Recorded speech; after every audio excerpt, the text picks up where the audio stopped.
La 10.202e séance du The Conseil de sécurité 10,202nd est ouverte. meeting of the Security Council is called to order.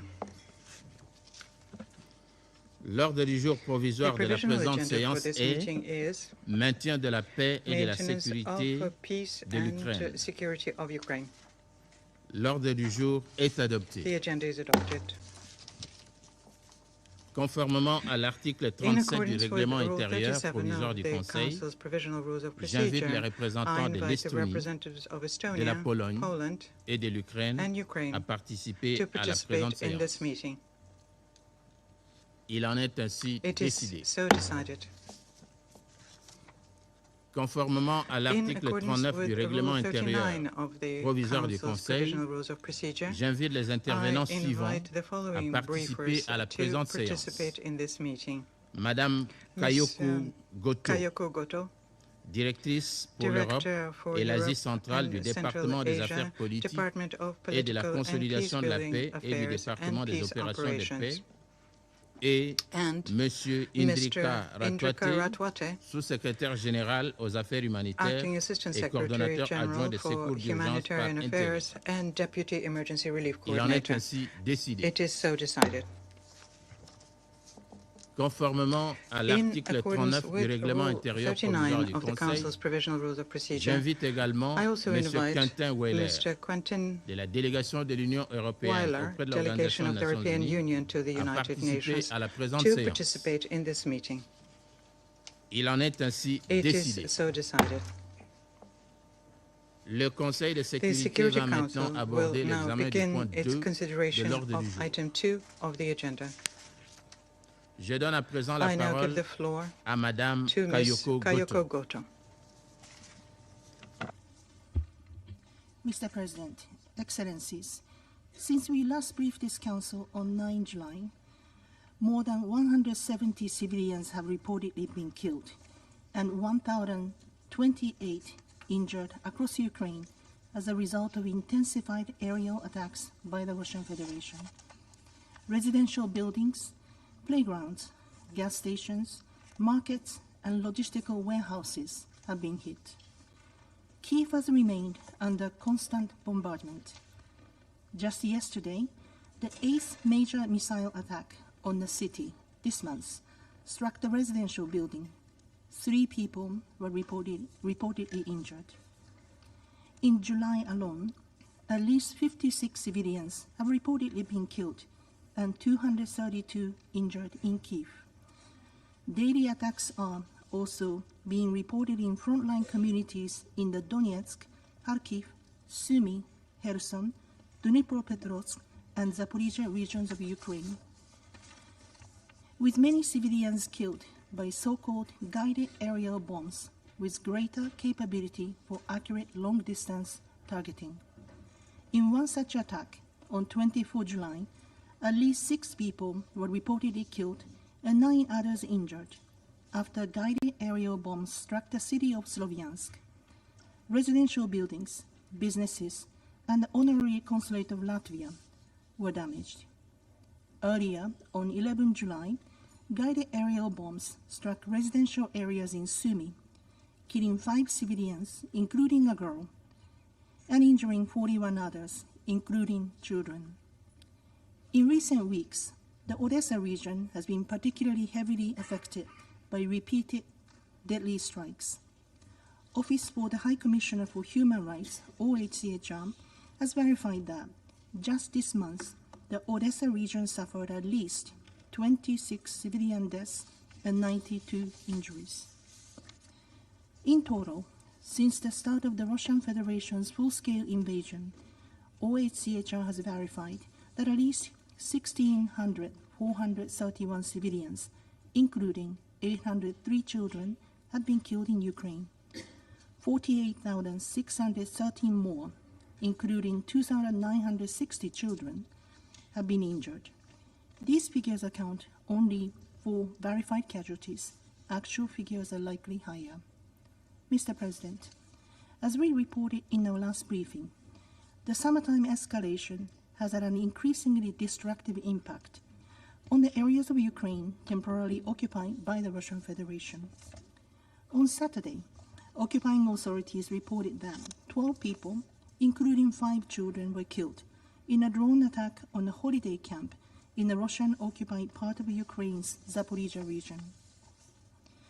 In the Russian-occupied Autonomous Republic of Crimea and the city of Sevastopol, Ukrainian drone strikes on electrical substations have reportedly led to prolonged power and water outages across the peninsula. Inside the Russian Federation, local authorities continue to report increasing numbers of civilian casualties following Ukrainian strikes on oil and other industrial infrastructure in multiple regions, including most recently in Belgorod. They also report that commercial buildings and warehouses are increasingly targeted, with deadly consequences for civilians. On 24 July, in Kyiv region, northwest of Moscow, at least 6 people were reportedly killed and more than 24 others injured, following attacks on industrial and logistical centers. On 18 July, Ukrainian drones reportedly hit large online retail warehouses in Tambov and Moscow regions, killing 8 people and injuring more than 60 others. Similar attacks have been reported almost daily since then. In the first half of the year, OHCHR has recorded reports by local authorities of 1,846 civilian casualties, 250 killed, and 1,596 injured in the Russian Federation. This represents a 121% increase compared with the same period in 2025. Mr. President, international humanitarian law clearly prohibits attacks on civilians and civilian infrastructure. As we repeatedly and consistently stress in all our briefings, these attacks are unacceptable, inexcusable, and must stop now. The United Nations continues to unequivocally condemn such attacks wherever they occur. Mr. President, for well over 4 years, the war in Ukraine has disrupted global energy and food supplies. As Ukraine has entered a new harvest season, the escalation of Russian attacks on ports and cargo ships in recent weeks raises renewed alarm about the wider regional and global impacts of this war. The Black Sea ports of Odessa, Chernomorsk, Pivdeny, Izmail, and Mykolaiv have been subjected to renewed systematic attacks by the Russian Federation. In Odessa region, more than half a dozen attacks on civilian vessels were reported this month, reportedly killing or injuring 44 crew members. Many of the ships impacted by the strikes have been under third country flags and carrying food products. In one of the deadliest such attacks on 20 July, Russian missiles reportedly struck a Guinea-Bissau flagged ship near the port of Odessa, killing 10 people. The ship was carrying grain, and its crew consisted of Indian and Syrian nationals. Earlier, on 13 July, another Russian strike reportedly hit a Togolese flagged vessel, unloading mineral fertilizers at the port of Odessa, killing 5 people, including 3 crew members, and injuring 10. In addition to attacks on ports and civilian ships, the Russian Federation has also intensified attacks on Ukraine's food industry infrastructure, agricultural equipment and fields, destroying crops ready for harvest and export. 4 out of the 13 major grain terminals in Odessa region ports have reportedly suspended their grain purchases due to threat of attacks. At the same time, Ukraine has expanded attacks against Russian and Russian-linked maritime logistics, including oil tankers. More than 100 vessels have reportedly been struck in the Sea of Azov in July, prompting restrictions on navigation in the Sea of Azov. The consequences of this latest escalation are already visible in global agricultural markets. According to the United Nations Conference on Trade and Development, UNCTAD, wheat prices have climbed 20% from the beginning of the month and are at their highest since March 2024. Further disruption in the Black Sea and the Sea of Azov, as well as in other critical areas, could drive up freight, insurance, food and energy costs, with grave consequences for vulnerable and import-dependent developing countries. We urge maximum restraint against actions that endanger civilian maritime navigation. Mr. President, on 15 July, the International Atomic Energy Agency, IAEA, reported that the Zaporizhzhia nuclear power plant experienced its 22nd complete loss of off-site power since the start of the war. 10 such incidents have occurred in the past 3 months alone, underscoring the deteriorating reliability of the electrical grid necessary for safe operations of the largest nuclear power plant in Europe. IAEA has also expressed concern over several drone attacks in the nearby town of Enerhoda, under the temporary occupation of the Russian Federation, where many of the plant's staff reside. The persistent physical danger adds to the extremely difficult circumstances under which they continue to work tirelessly to safeguard the plant's operations. As we have reiterated in our previous briefings, any military actions endangering the safety and security of nuclear plants are unconscionable and irresponsible. We urge maximum restraint to avoid any risk of a nuclear accident. Mr. President, as hostilities continue to intensify, their devastating toll on civilians and infrastructure critical to civilian lives, and a far-reaching impact on global food security, underscore once again the urgent need for renewed diplomatic efforts. We must not allow this dangerous escalatory spiral to continue. We urge all concerned to resume dialogue and inclusive negotiations aimed at de-escalation and at securing an immediate, full, and unconditional ceasefire. This would serve as a critical and necessary step towards a just, lasting, and comprehensive peace in line with the UN Charter, international law, and relevant UN resolutions. The United Nations continues to stand ready to make available its tools and expertise in support of all meaningful efforts to that end. Thank you. Je remercie Madame Gotto I thank pour Ms. son Gotto for her exposé briefing. et je donne à présent I la now parole give the à floor Monsieur to Mr. Indrika Indrika Ratwate. Mr. President, Excellencies, since this Council last met 2.5 weeks ago, civilians have again been killed and injured, homes reduced to rubble, electricity and water cut. The United Nations warehouses and other humanitarian facilities damaged, destroying aid meant for civilians.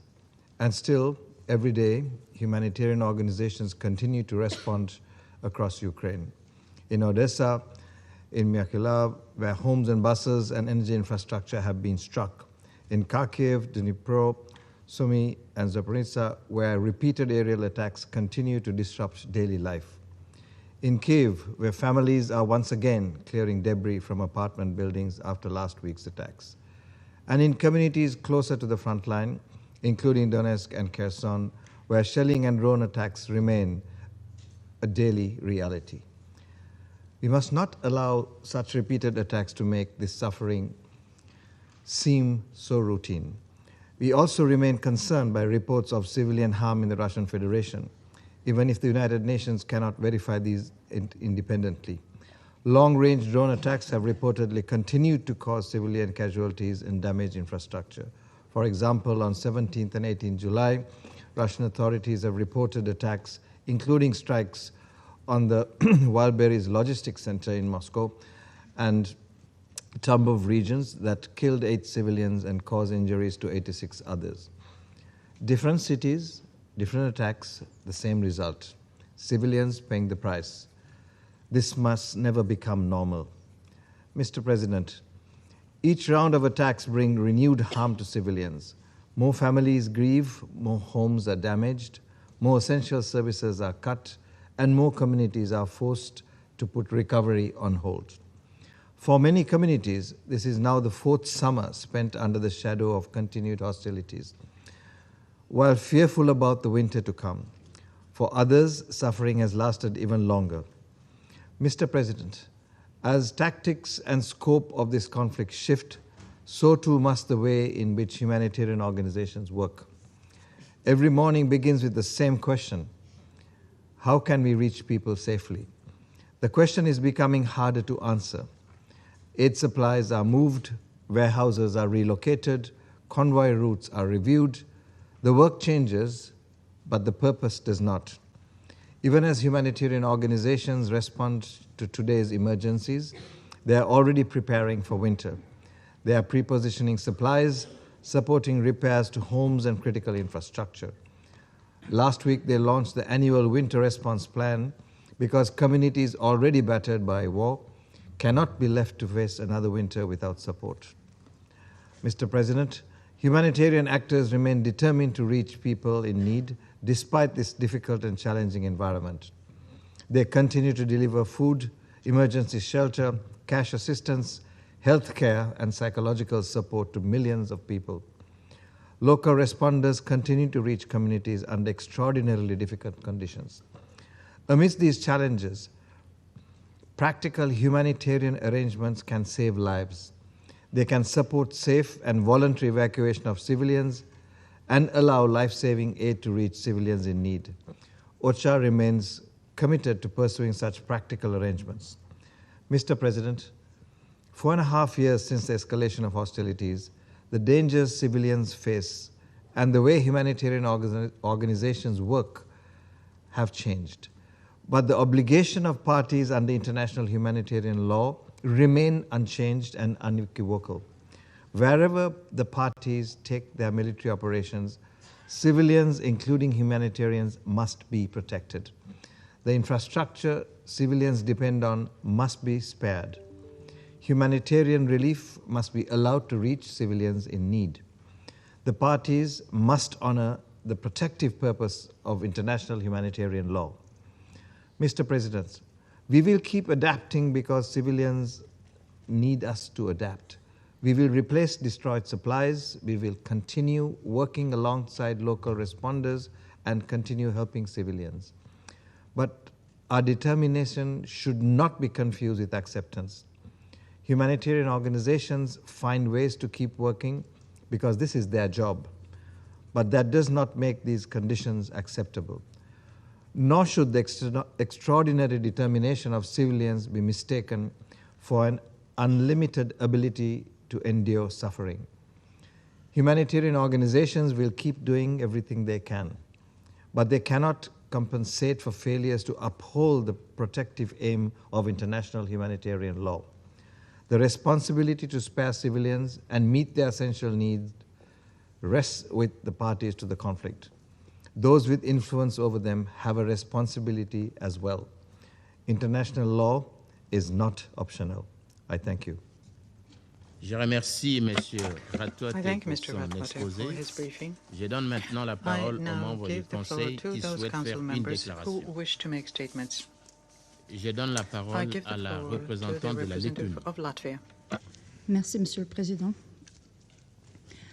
I thank Director Goto and Acting Secretary General Ratwate for their detailed and factual briefings.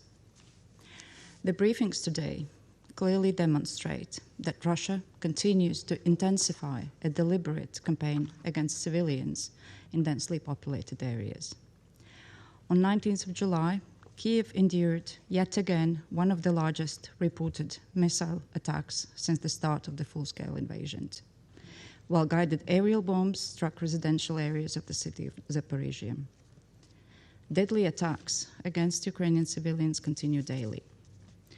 On 24th of July, in an attack against the frontline city of Slavyansk, Donetsk region, a Russian Kab-250 guided aerial bomb destroyed the building of Latvia's honorary consulate, the only permanently working European presence serving the frontline region. There were no military installations or objects nearby. That day in Slavyansk, at least 6 civilians were killed and dozens more injured, including 2 staff members of our consulate. And we express our deepest condolences to the families of those killed in these attacks, barbaric attacks, and wish full and fast recovery to all injured. Latvia strongly condemns Russia's attack against our honorary consulate, and we thank our partners for their solidarity. Mr. President, the aggressor has to be stopped. Over 66,000 civilians have been killed or injured in Ukraine since 2022. Damage and destruction of housing stock has affected 3 million households in the first 4 years of this war. Latvia condemns in the strongest possible terms Russia's complete disregard of international humanitarian law. Russia can destroy buildings. It cannot break Ukraine's will for freedom, nor Latvia's unwavering support to it. Consequences of Russia's war of aggression spill over beyond Ukraine's borders. Russia's reckless and escalatory actions in Europe continue. We express our solidarity with our ally Romania, whose airspace has been violated by drone incursions for these 3 consecutive days, a direct consequence of Russia's aggression against Ukraine. And I have to draw the Council's attention that on 19th of July in Riga, Latvia, a civil society warehouse storing humanitarian aid for Ukraine was set ablaze. Latvia's law enforcement institutions are conducting an investigation into this act of sabotage. Mr. President, Russia's deliberate attacks directly affect global food security. Before Russia's aggression, Ukraine was the breadbasket of the world. Ukraine was the main sourcing country for the World Food Programme, providing 19.8% of all quantities sourced and feeding around 400 million people in humanitarian emergencies. Even now, Ukraine remains a vital hub for the UN humanitarian food procurement for global crisis zones, from Gaza and Sudan to Bangladesh, while simultaneously delivering food aid to millions of Ukrainians on the front lines. Despite having 19% of its agricultural land occupied and over 25% of its territory suspected of contamination by mines and exploded ordnance. On 17th of July, the World Food Programme warehouse in the city of Dnipro was attacked by drones 4 times in the span of 24 hours. These are not isolated incidents. World Food Programme has registered more than 90 such attacks over the last 2 years. On 19th July, 3 Russian cruise missiles hit a Guinea-Bissau flagged Turkey-owned civilian grain ship, killing 10 crew members from India and Syria, and a Ukrainian pilot. Again, not an isolated case. Civilian merchant ships and ports are regular Russian targets. Over the past month, there have been increased reports of Russia's drones deliberately dropping incendiary munitions on crop fields across Ukraine to burn down this year's harvest. Mr. President, Russia is the sole obstacle to an immediate, full, and unconditional ceasefire we are all calling for. Russia continues to use imperialist and neocolonial justifications and means in its war against the UN Charter, international humanitarian law, and international human rights. Ukraine has our full support in its fight for its sovereignty, territorial integrity, and political independence. Thank you. Je remercie la représentante de la Lettonie pour sa déclaration. Je donne à présent la parole à la représentante du Danemark. Thank you, Mr. President. And let me also thank Director Goto and Acting Assistant Secretary General Ratwate for their informative briefings. Mr. President, in the early hours of 19 July, Russia continued its relentless attacks against Ukrainian cities and fired dozens of ballistic missiles onto civilians in urban areas. Many of these civilians were either sleeping in their beds or desperately trying to reach shelters. This constituted one of the largest ballistic missile attacks of Russia's unjustified war. Tragically, that night last week was far from the only recent occasion when Ukrainian non-combatants and civilian infrastructure have been hit by deadly and clearly escalating Russian drone and missile attacks. On 24 July, a ballistic missile attack on a gathering of engineers, entrepreneurs, and industrialists outside Kyiv killed at least 11 and injured more than 100. And glide bomb attacks the same day flattened the center of Sloviansk with multiple story residential buildings, coffee shops, and supermarkets destroyed. At least 5 civilians were killed and 15 more injured. these same attacks also destroyed the honorary consulate of fellow Security Council member Latvia. Denmark deplores these attacks and the tragic loss of life. This is a violation of international law. We stand together with Latvia and Ukraine. Russia's recent attacks also severely damaged WFP, WHO, and UNICEF facilities used to provide life-saving humanitarian assistance to the most vulnerable victims of this aggression. This was just days after an early attack hit another Red Cross warehouse in Kyiv, all part of a deeply alarming and unacceptable pattern of attacks impacting humanitarian facilities. Denmark has repeatedly called for international humanitarian law to be respected in all cases, without exception. There can be no justification for firing dozens of ballistic and hypersonic missiles on Ukraine civilians. No pretext for highly explosive weapons with wide area effects in densely populated urban areas. Such acts constitute a blatant disregard of IHL, and those responsible must be held to account. As the Office of the High Commissioner for Human Rights reported a few days ago, first May and then June broke the grim record for the deadliest month for Ukrainian civilians since 2022. July, regrettably, seems to be heading in the same direction. This Council, the body with primary responsibility for safeguarding international peace and security, must not allow this to continue. Mr. President, Ukraine has the right to defend itself in line with Article 51 of the UN Charter. As the leaders of the NATO summit in Ankara and at the Coalition of the Willing meeting in Paris earlier this month made clear, we stand united in our unwavering support for Ukraine in defending its freedom, sovereignty, and territorial integrity. Denmark will continue to support Ukraine, including through providing humanitarian, economic, and security assistance, and stands ready with our allies to provide robust security guarantees. Ukraine cannot be denied the right to protect its civilians. The senseless killings needs to stop, and Russia's illegal war must end.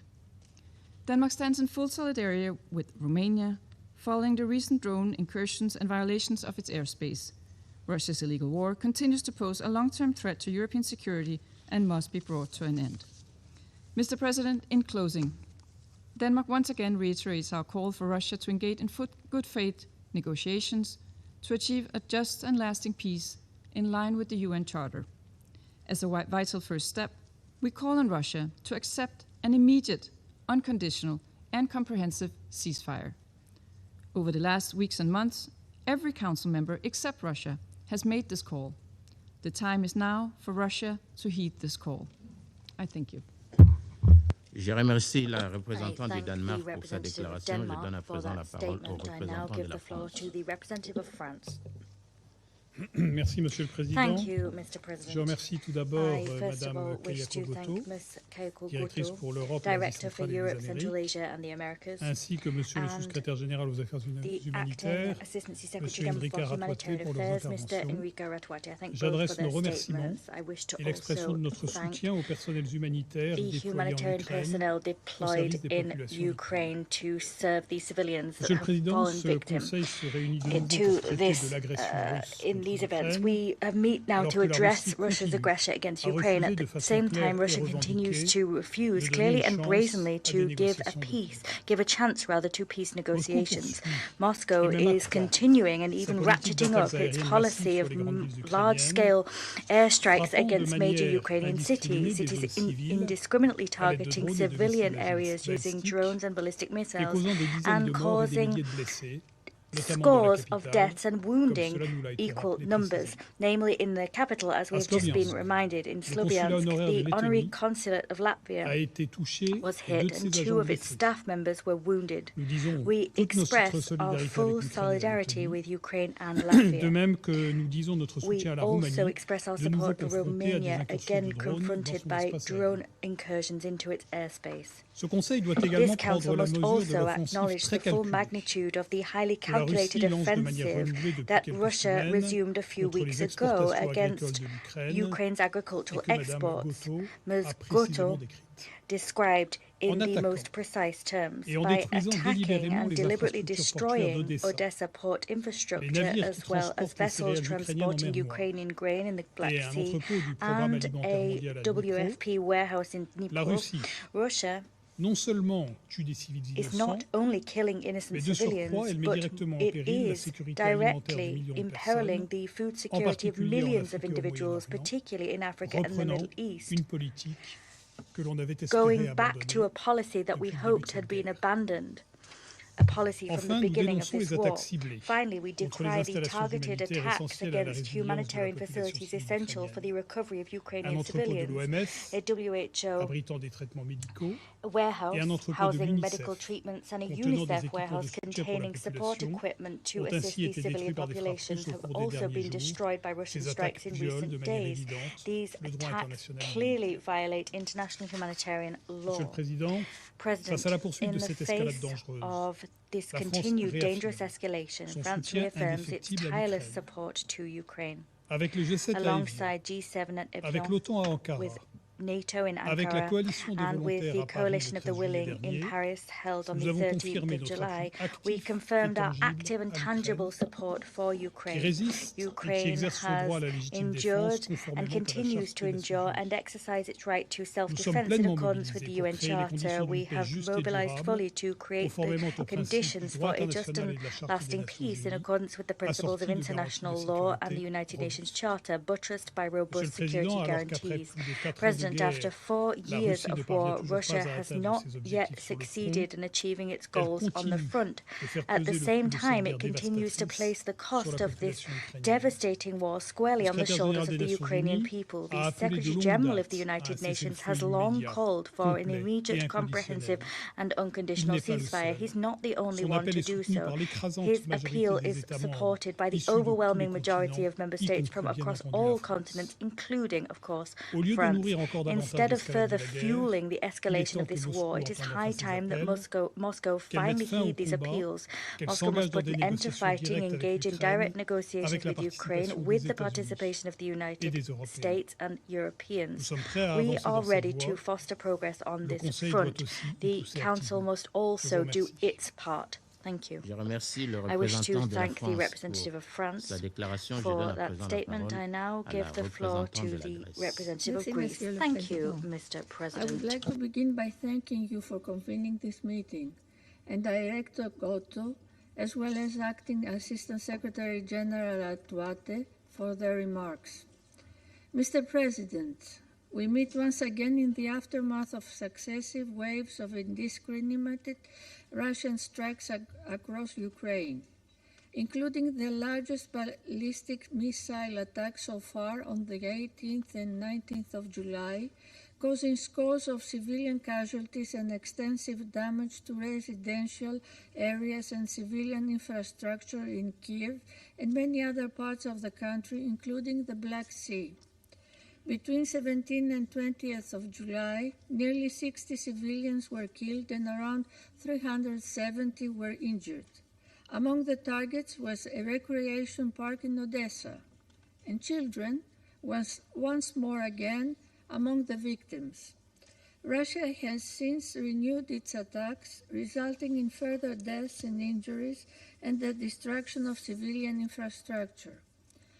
Most recently, the honorary consulate in Latvia, in Sloviansk, was attacked and severely damaged. Diplomatic and consular premises should never be targeted. We strongly condemn the clear violation of the Vienna Convention on Consular Relations and stand in full solidarity with Latvia and Ukraine. Our thoughts are with those affected by these attacks. We also stand in solidarity with Romania over the repeated incursions of drones into Romania's airspace. Any violation of the airspace and territorial integrity of a sovereign state constitutes a clear breach of international law and is unacceptable.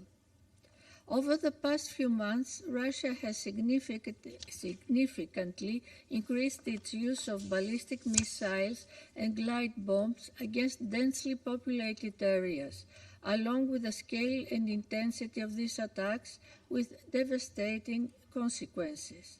Civilian casualties from such attacks rose by 60% compared to 2025. This war has a particular impact on women and girls, with the respective casualties increasing significantly by 34% this year. We join UN Women in calling for an urgent end to the violence and for the gender-responsive humanitarian assistance. Mr. President, this Council has convened repeatedly in recent months due to Russia's attacks. But every new strike is further reason to prevent the current status quo of this war from becoming the norm. The international community must not become desensitized to the suffering of the Ukrainian people. Greece strongly condemns the latest pattern of attacks by Russia and calls for urgent de-escalation. We also deplore the increasing trend of repeated strikes against UN agencies in Ukraine, including WFP, WHO, and UNICEF, affecting the delivery of life-saving assistance to civilians impacted by this war. We reiterate that all parties must strictly comply with their obligations under international law. Any allegations of violations must be investigated and those responsible must be held accountable. On another note, and in view of the latest intensification of attacks against ships and port infrastructure in the Black Sea, we underline the importance of upholding maritime security, freedom of navigation, and respect for the law of the sea. Mr. President, the answer to the recent escalation is simple. It has been staring us in the face since the beginning of the US-led peace initiative and Ukraine's own agreement. An immediate, full and unconditional ceasefire, creating the conditions for a resumption of direct peace talks toward a negotiated settlement based on international law and the principles of the UN Charter. Greece reaffirms its unwavering support for the sovereignty, independence, and territorial integrity of Ukraine within its internationally recognized borders. We call on the Russian Federation to end its attacks, withdraw its forces from the internationally recognized territory of Ukraine, and engage in good faith efforts towards a comprehensive, just, and lasting peace. Greece, along with its partners, will continue to stand with the Ukrainian people in the fight for a sovereign and independent future. I thank you. Je remercie la représentante de I la wish to Grèce thank the pour sa representative of déclaration. Je Greece donne for à that présent la statement. I parole now à la give the floor représentante to du the Royaume-Uni. representative of the United Kingdom. Thank you, Mr. President, and thank you to Director Gauthier and to Acting Assistant Secretary General Ratouet for their briefings. As we've heard today, Russia continues to escalate in its violence against Ukraine. Russia's on track to fire well over 300 missiles at Ukraine in July, a grim war record. Around half have been directed at Kyiv alone, and the consequences are clear in the rising civilian casualty figures, but also in Russia's continued attacks on civilian and commercial infrastructure. On the 19th of July, 3 cruise missiles struck a cargo ship carrying grain from Odessa, killing 10 civilians. On the 24th of July, further attacks killed and injured civilians in Kyiv and damaged the Latvian honorary consulate in Sloviansk. And Russia's reckless actions have also resulted in repeated drone incursions into Romania over the past 4 days. The United Kingdom stands in full solidarity with Ukraine, as well as with Latvia and Romania. Russia seeks to draw a parallel between its sustained bombardment of Ukrainian cities, its illegal and brutal occupation of Ukrainian territory, and Ukraine's efforts to defend itself. But there is no equivalence. Ukraine is exercising its Article 51 right to self-defense under the UN Charter. And we welcome the announcement on the 13th of July of the Anti-Ballistic Missile Coalition, which will help Ukraine better protect civilians from Russian attacks. As the General Assembly has declared repeatedly, Russia's invasion is a violation of international law. And for what benefit? Russia now spends more on compensation for the families of dead soldiers than it does on salaries for the living. Civilians are queuing for fuel across Russia. 42% of refining capacity has been disabled, and a country with some of the largest oil reserves in the world is now importing fuel.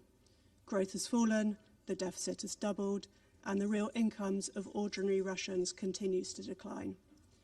I urge Russia to heed global calls for an immediate, unconditional and comprehensive ceasefire. We all want a just and lasting peace in Ukraine, one that upholds the core principles of the UN Charter and is backed by security guarantees to prevent renewed aggression.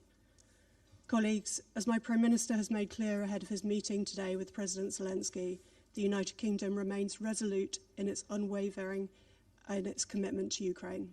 Thank you. I thank the representative of the United Kingdom for that statement. I now give the floor to the representative of the United States. Thank you, Mr. President. Thank you, Ms. Goto and Mr. Ratwate. Russia's ballistic missile and drone strikes between July 18 and 19 reportedly killed several people and injured dozens more. One of those missiles struck a civilian grain ship in the Black Sea, killing 10 crew members from India and Syria. Those casualties and countless other deaths could have been avoided had Russia answered President Trump's call to negotiate an end to this war. As we have said before, there is no military solution to this war. Both Ukraine and Russia must return to the negotiating table. Far too much blood has been spilled. The world is paying a heavy price because of this war. It must end. The United States renews its call for an immediate ceasefire and for Russia and Ukraine to negotiate in good faith a durable resolution of this war. The United States remains prepared to play a constructive role to achieve that outcome and to facilitate talks between Moscow and Kyiv. Our commitment to peace in Ukraine is unwavering. Finally, I must point out that there is a member of this Council that will feign moral outrage and pretend to lecture the rest of us about every topic, whether it's about the very conflict we're discussing yet again today, or even those unrelated to international peace and security, like human rights. That is why we walked out during France's intervention. This disingenuous grandstanding is tiresome, but we have tolerated it out of a sense of camaraderie and mutual respect as P5 members. We have stood by this member state through every conflict in which their freedoms have been imperiled. And today, I remind them that it is the United States that remains the beacon of liberty for the world. As such, we will not be affording them the benefit of listening to their politicized drivel until they renounce their condescending and disrespectful rhetoric and behave in a manner commensurate with their seat on this council. I thank you. Je remercie le représentant des États-Unis pour sa déclaration. Je donne à présent la parole à la représentante de la Fédération de Russie. Господин председатель, Mr. President, Киевский режим продолжает Kyiv свои regime террористические continues its атаки по terrorist мирным attacks on россиянам. peaceful Russians. Ночью с On the 24 night of July на 25 июля 24th, украинские 25th, БПЛА the ударили Ukrainian по туристической UAVs базе в hit a Запорожской tourist base области, in the в Zaporozhye результате region, чего as a result погибли of 12 which человек, 12 people were 5 из killed, которых дети. 5 of whom are children. Ранены 19 человек. 19 people were В injured. тот же день On the в same day, результате as ракетного a result обстрела of по a одному из rocket предприятий attack on города one of the Киева enterprises in the city погибло of 6 Kyiv, человек. 6 people were killed and 26 were injured. On July 20th, a passenger bus was attacked on the Belgorod-Shebekino highway. As a result of the drone strike, 4 women and a 16-year-old teenager were killed, 27 people were injured. During the period from July 13th to July 19th, 433 Russian civilians suffered from this shelling by the Ukrainian Nazis. 364 people were injured, including 12 children. 69 people were killed, including 2 children. In total,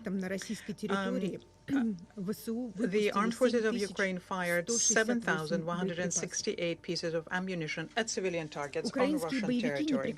Ukrainian militants do not stop terrorizing the personnel of the Zaporozhye nuclear power plant. On July 15th, as a result of a targeted strike by a Ukrainian armed forces drone on a service car, the chief engineer of the station, Alexander Yakovlev, and his driver were killed. The murder of specialists responsible for nuclear and radiation safety indicates Kyiv's desire to disorganize the management of the NPP and create a threat of a large-scale man-made disaster. As we already said at the last meeting, the terror of the Kyiv regime is becoming increasingly internationalized. Neither the territory of Europe nor foreign operators are immune anymore. From July 17th to July 20th, several tankers were deliberately attacked near the Caspian Pipeline Consortium marine terminal near Novorossiysk, including vessels chartered by Tengiz Chevroil and Kazmunay gas companies in the interest of the oil industry of Kazakhstan. This is the 5th attack on civilian facilities of the consortium which unites the largest energy enterprises in Russia, Kazakhstan, the United States, and Western European countries. Colleagues, no normal person can justify targeted strikes on sleeping tourists or buses with civilians, even though the representative of the UK did try to do just that today. But we will venture to assume the following rationale. Zelensky mistakenly expects in this way to reverse the very unfortunate situation for him at the front, so as to intimidate the civilian population of Russia, to provide an information backdrop of victory in the Ukrainian and Western media in order to continue receiving weapons and money from sponsors.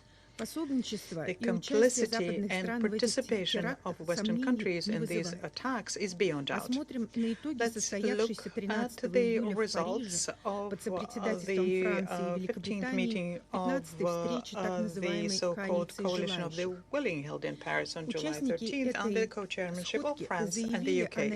The participants of this gathering announced their intention to continue supplying weapons to Kyiv, increasing pressure on Russia, and providing support to Ukraine. At the same time, they demanded an immediate ceasefire on their terms, the start of negotiations with Russia from a position of strength, with the mandatory participation of the Europeans, as well as the maintenance of blocking of Russian assets and further tightening of sanctions. They also confirmed their intention to provide the Kyiv regime with security guarantees after the ceasefire, which the meeting participants tried to present as exclusively defensive. But the content of the outcome document exposes this verbal disguise. It directly states that the multinational forces will have to restore the potential of the armed forces of Ukraine and will to provide support to Kyiv on land, in the air, and at sea. In other words, behind the loud slogans about peace, there is a very simple plan: to use the respite to rearm Kyiv and prepare a new round of confrontation with Russia. We have gone through this already, and this will not happen. I appeal to the European members of the Coalition of the Willing. The deployment of military contingents of your states on the territory of Ukraine will mean foreign intervention which poses a direct threat to Russia's security.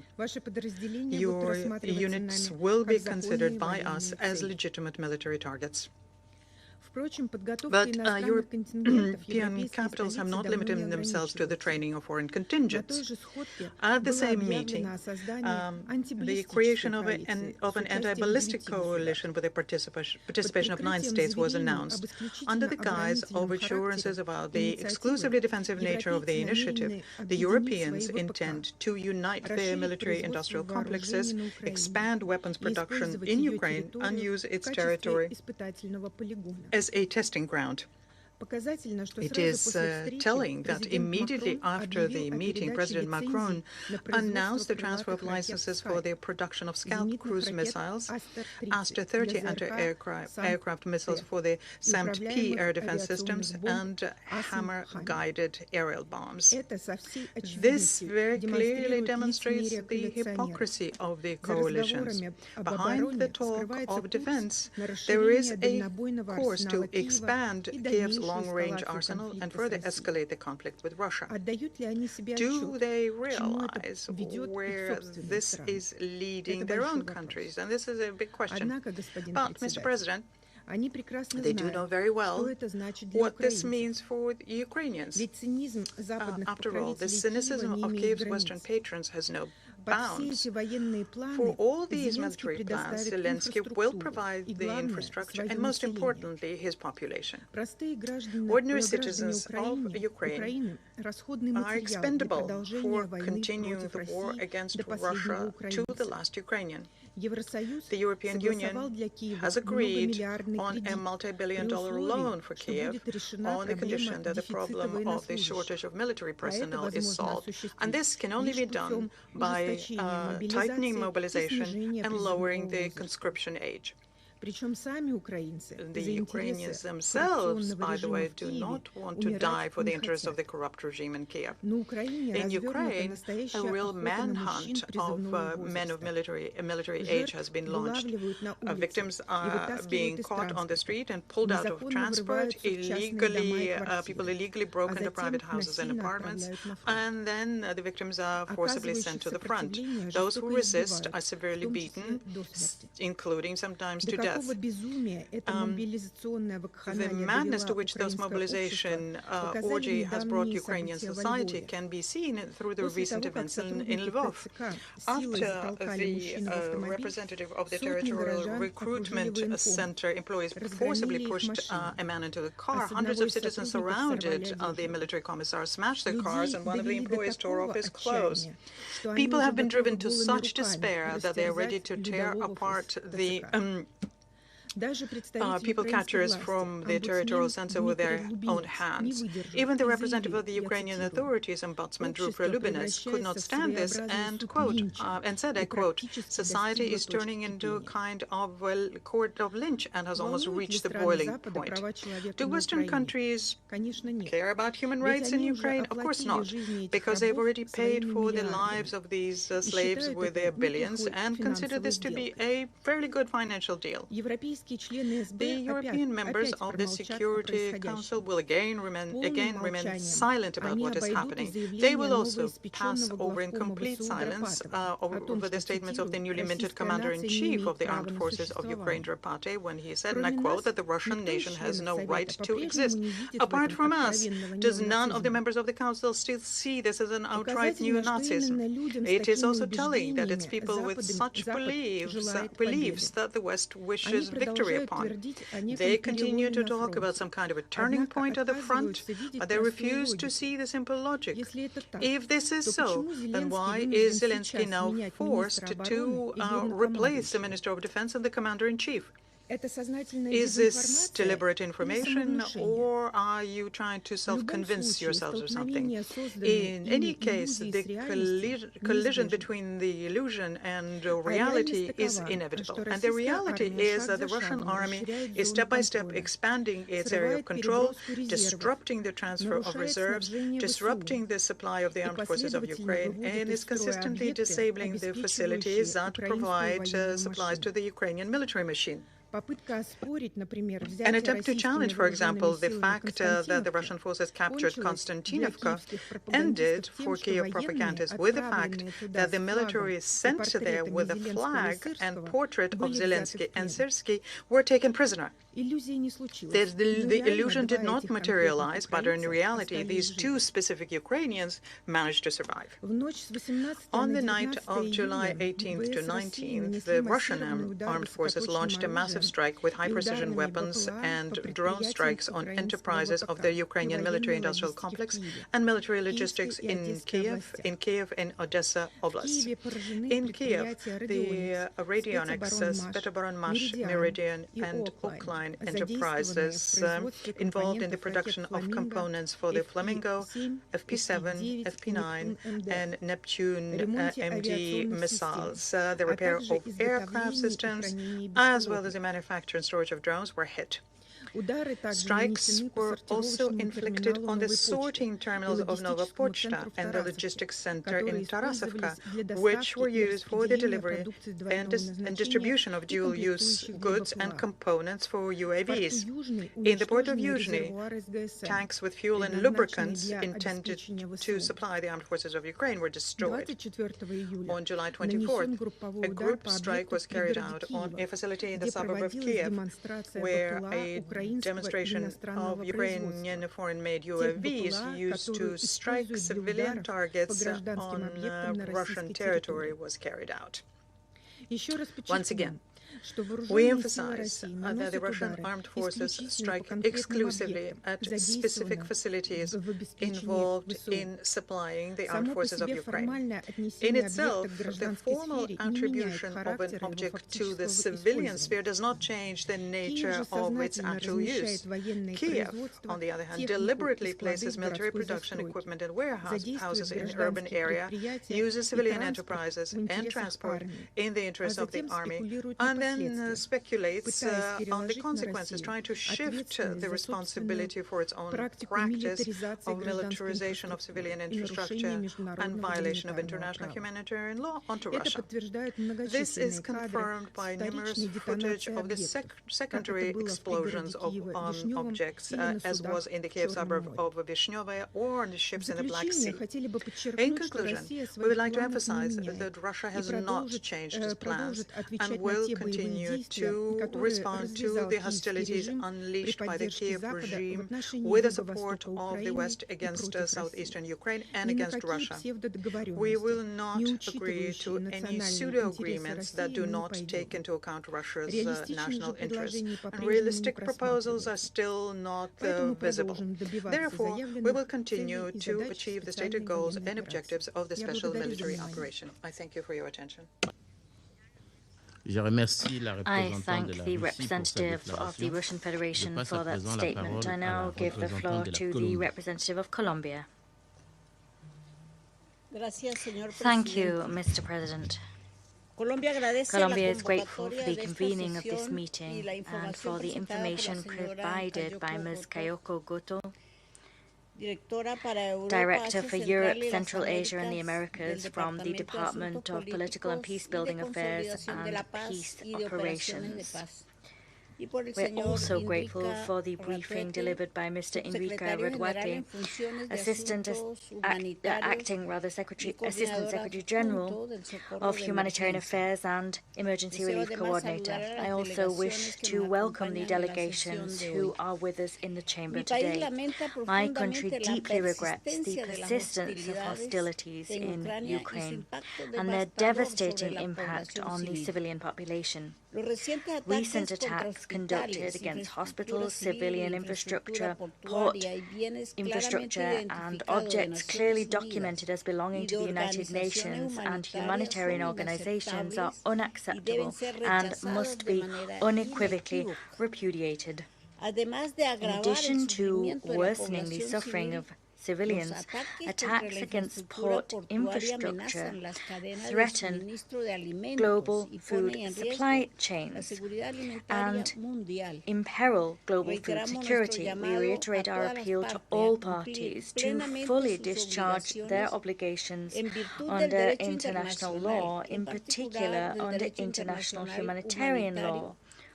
All parties must guarantee the protection of the civilian population, the protection of humanitarian personnel, and the protection of infrastructure critical for humanitarian assistance and the well-being and survival of the population. Against this backdrop, Colombia wishes to recognize the work performed by humanitarian personnel and UN agencies who, in spite of bitterly difficult security conditions, continue to bring vital assistance to those communities most affected by the conflict. The humanitarian convoys that have succeeded in reaching areas close to the front line demonstrate that, even in the midst of a confrontation, it remains possible to preserve spaces, pockets of humanity. This space must be protected as demanded by international humanitarian law, guaranteeing safe, rapid, sustained, and unfettered humanitarian access reduces the suffering of the civilian population and contributes to creating the minimal conditions required for diplomacy to take root. Mr. President, Colombia takes note of the statements expressing readiness to engage in dialogue made by the parties in myriad arenas in recent months. However, these statements must be translated into tangible and verifiable steps towards de-escalation, including towards an immediate, genuine, and effective cessation of hostilities. The desire to move towards a negotiated solution cannot be measured solely by statements made. This desire must be reflected in tangible decisions which serve to reduce violence, protect the civilian population, and preserve humanitarian space. At the same time, Colombia wishes to underscore that any political solution must be fleshed out within the framework of the United Nations Charter and international law. Precisely for this reason, my country reiterates its support for all efforts designed to promote dialogue, diplomacy, and the peaceful solution of disputes. We recognize the importance of all of them to reduce tensions and to create spaces of understanding between the parties. We also value the constructive role played by those member states who, through trusted diplomatic channels, have succeeded in forging progress, including humanitarian agreements and agreements on the return of children to their families, including measures designed to mitigate the suffering arising from the conflict. President, peace begins with decisions and actions which make it possible to rebuild trust between the parties. The intention to move towards a negotiated, peaceful, and lasting solution must go hand in hand with efforts which make it possible to rebuild the lives of communities affected so that they can live with security and dignity in accordance with the principles of the United Nations Charter and international law. I thank you. Je remercie la représentante de la Colombie pour sa déclaration. Je donne à présent la parole au représentant du Panama. Gracias, señor presidente. Thank you, Mr. President. Agradecemos a la señora We thank Ms. Kayoko Goto, Director for Europe, Central Asia and the Americas from the Department of Political and Peace-Building Affairs. And we also thank Mr. Enrique Raduate, Acting Assistant Secretary General from OCHA. We thank them both for their invaluable statements on the conflict in Ukraine, which continues to intensify. We recognize the presence of the many delegations that are in the chamber with us this morning. Since the 1st of January 2025, the Security Council has held 33 meetings on the situation in Ukraine. However, in spite of the intense and frequent nature of our discussions, we have not yet succeeded in producing tangible tangible results which have allowed a credible path towards the end of the conflict to emerge on the horizon. After more than 4 years of war, we may well ask ourselves how many more council meetings will be necessary to convince the parties of an inescapable reality, that this conflict will have no military solution. As we speak, the human cost of this conflict continues to rise. The number of civilians killed, wounded, and displaced continue to be devastating, as do the numbers of military casualties. Humanitarian assistance continues to be targeted in attacks. Regrettably, we have received reports of damage wrought to several warehouses storing humanitarian supplies. These include facilities of the World Food Programme in Dnipro and storage warehouses managed by the World Health Organization and UNICEF in Kyiv. Moreover, we regret the attack against the Honorary Consulate of Latvia in Sloviansk.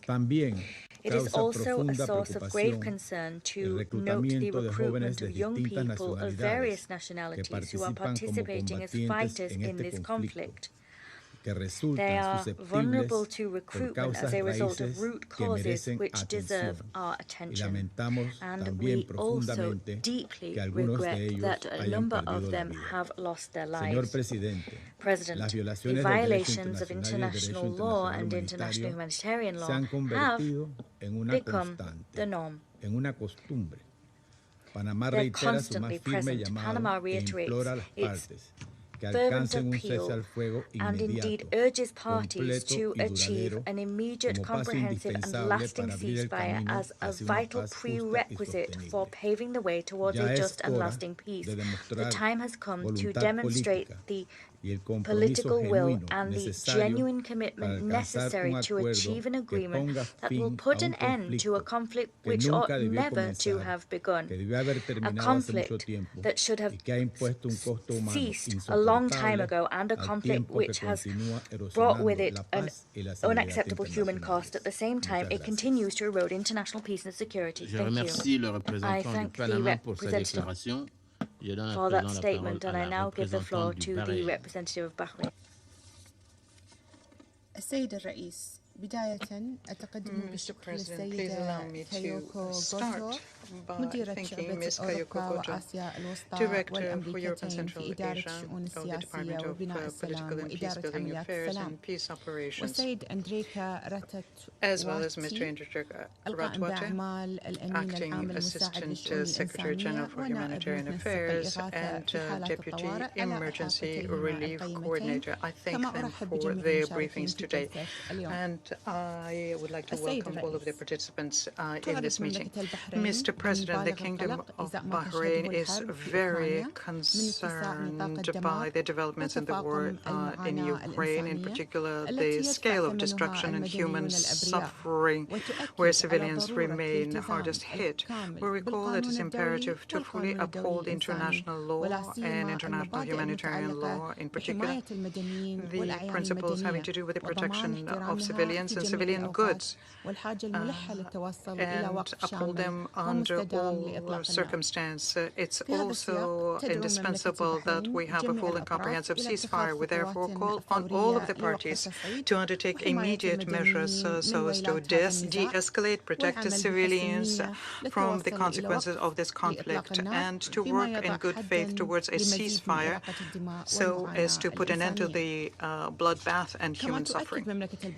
The Kingdom of Bahrain reaffirms also that it's indispensable to adopt effective mechanism to mitigate the consequences of the conflict and protect the humanitarians and allow the humanitarians to discharge their mission despite the extreme difficult circumstances.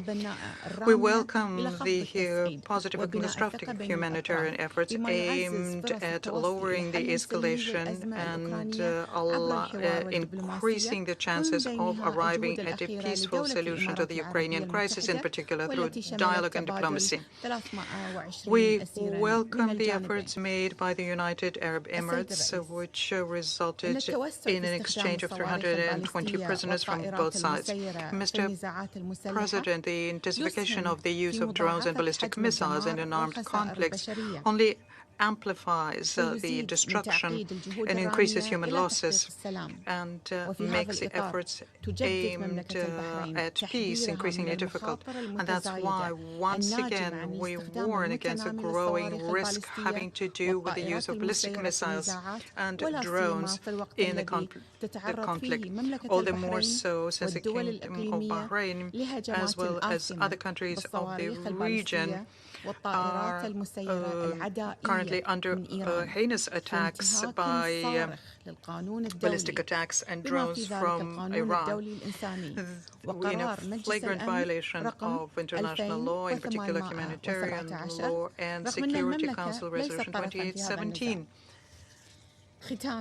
Despite the fact that we're not a party of that conflict. By way of conclusion, Mr. President, the Kingdom of Bahrain would like to recall our support to any and all efforts aimed at arriving at a peaceful and lasting solution through dialogue and diplomatic negotiations in line with the principles of the United Nations Charter and the provisions of international law and Security Council Resolution 2774. Je remercie la représentante du Bahreïn pour sa déclaration. Je donne à présent la parole au représentant de la Chine.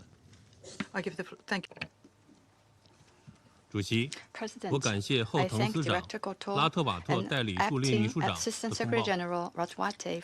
当前乌克兰问题局势发展令人担忧，近期发生多起袭击事件，当事双方出现大量人员伤亡和基础设施损毁，冲突烈度持续升级，民众苦难日益加剧，是各方都不愿看到的。这一趋势 This trend is extremely dangerous and must be reversed as soon as possible. I would like to make 3 points. First, the immediate priority is to achieve a ceasefire and end to the fighting. Recent developments have once again demonstrated that there are no winners in conflict and confrontation. Escalation of hostilities will only bring greater sufferings to civilians. An early ceasefire and end to the fighting serve the fundamental and long-term interests of the parties concerned and also meet the shared expectations of the international community. China urges an end to any attacks targeting civilians, calls on the parties concerned to remain calm and exercise restraint, and strictly comply with international humanitarian law, protect the safety and security of civilians and civilian infrastructure, and make every effort to de-escalate the situation so as to preserve prospects for an early peace. Second, the fundamental solution lies in adhering to dialogue and negotiation. At present, major parties hold widely divergent positions, and the path to negotiations remains difficult and challenging. But history has shown that conflicts can only be resolved through negotiations. As long as talks begin and continue, there remains hope for peace.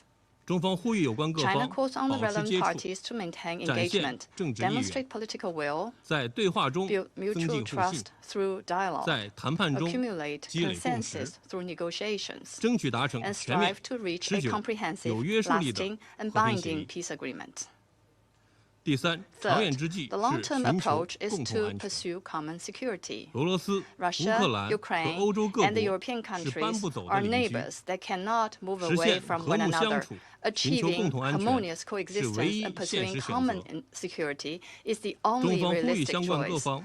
China calls on all relevant parties to abandon Cold War mentality and bloc confrontation, uphold a vision of common, comprehensive, cooperative, and sustainable security, properly address each other's legitimate security concerns, and on the basis of full, complete, and comprehensive adherence to the purposes and principles of the UN Charter, eliminate the root causes of crisis, and promote the building of a balanced, effective, and sustainable regional security architecture to achieve lasting peace and stability in the region.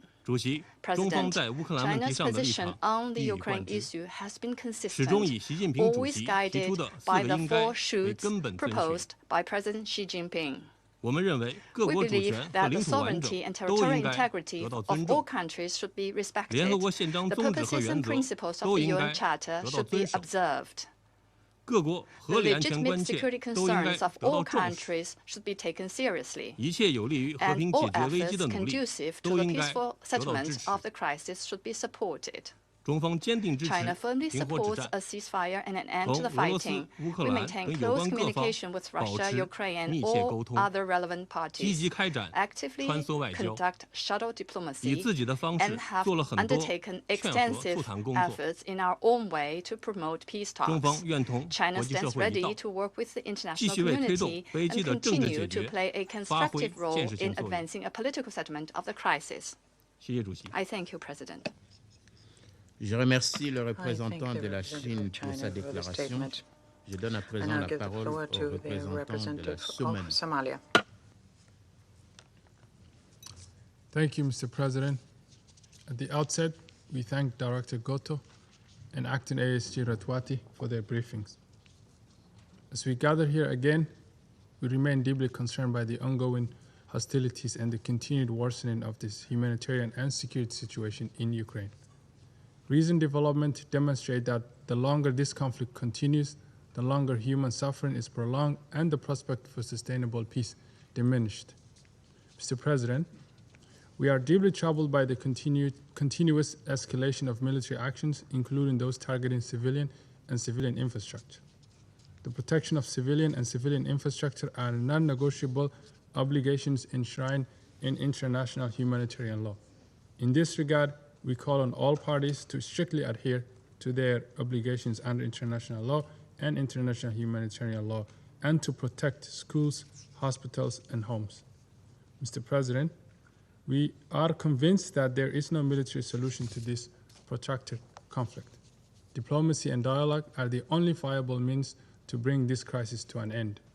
We reiterate that all parties must prioritize de-escalation, exercise utmost restraint, and commit to an immediate and comprehensive ceasefire.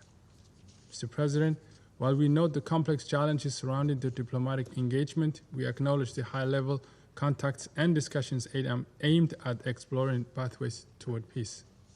We encourage all international efforts and bilateral engagement that seek to build trust and establish constructive path toward a de-escalation of hostilities. A durable and just resolution must address the underlying root causes of the conflict and fully be consistent with the purpose and the principles of the United Nations Charter. Lasting peace will require a compromise, confidence-building measures, and a shared vision of common and sustainable security. In closing, Mr. President, my delegation reaffirms its unwavering support for all diplomatic efforts to achieve a resolution that restores peace, security, stability in the region.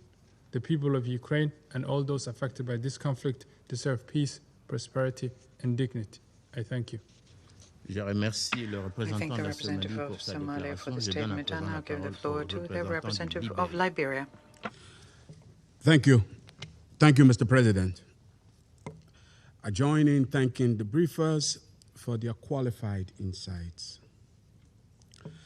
Liberia takes the floor in a dual capacity. As an elected member of this council and as the world's leading flag state, representing over 300 million gross tons and 17% of global merchant shipping. We speak from the decks of targeted civilian vessels, on behalf of targeted civilian crews on the high seas, and an international economy straining under the weight of the war in Ukraine. Mr. President, in the strongest terms, Liberia condemns the strike on the LPG tanker Gas Lisbon in international waters, which killed one civilian seafarer and injured 3 others. We extend our deepest condolences to his family and our solidarity to the survivors. These mariners wore no uniform, no military uniforms, carried no weapons, and sought no combat. They were civilian workers keeping the world powered and fed. The subsequent damage to the bulk carrier Christiana B confirms that these attacks are no longer isolated incidents. They represent a systematic and concerning threat to global maritime commerce. Excellencies, attacks on merchant shipping are not merely tragic incidents. They are direct violations of international humanitarian law, breaches of International Maritime Organization safety norms, and a flagrant denial of the freedom of the high seas guaranteed under Article 87 of UNCLOS. When combat zones engulf international waters, the consequences do not stop at the Black Sea coast. More than 80% of global trade moves by sea. When maritime trade routes become shooting galleries, war risk insurance spikes, supply chains stall, and energy and food prices, as we have heard, surge.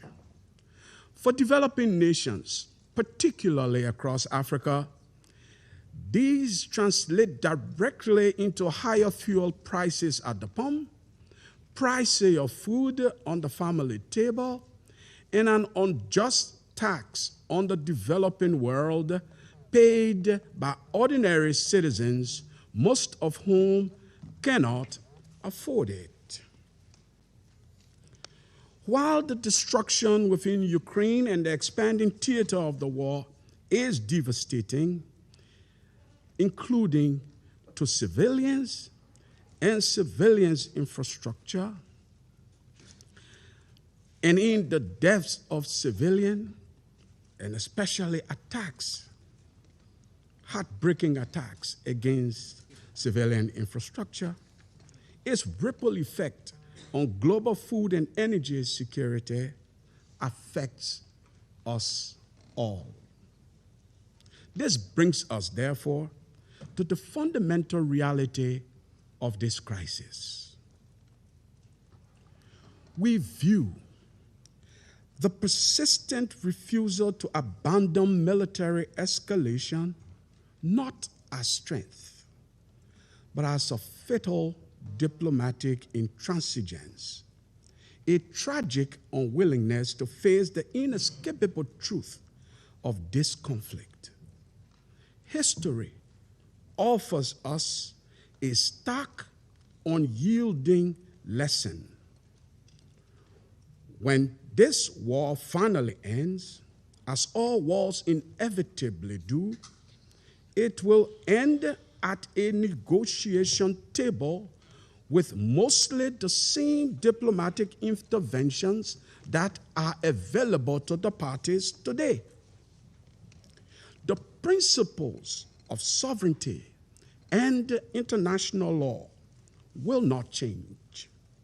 The only difference between a settlement reached today and a settlement reached years from now is the intervening death, irreversible destruction, and wasted human life that no treaty can ever undo.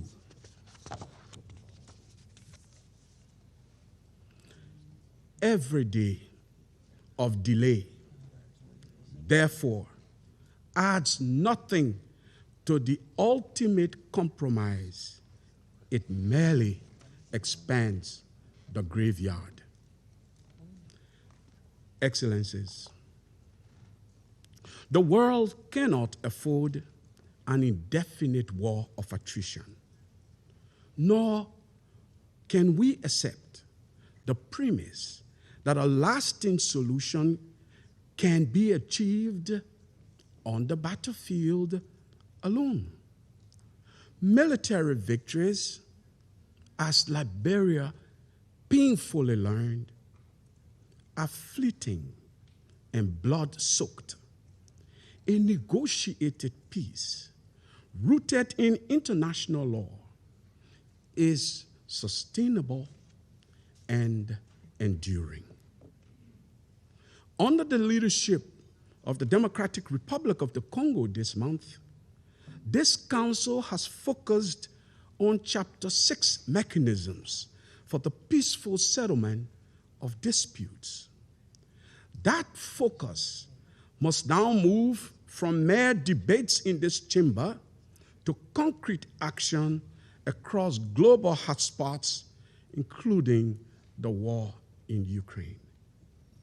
Therefore, Liberia calls for an immediate, durable ceasefire, accompanied by urgent operational de-escalation, including demilitarized maritime safety corridors for commercial energy and green routes, and a renewed commitment to diplomatic talks.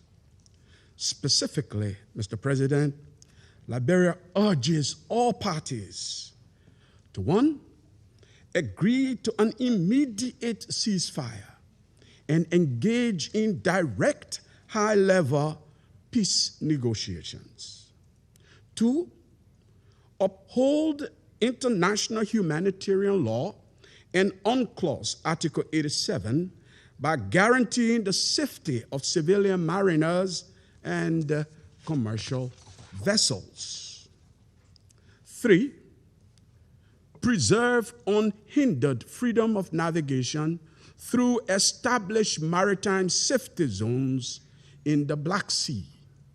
And 4, cooperate fully with an impartial international investigation into attacks on civilian shipping.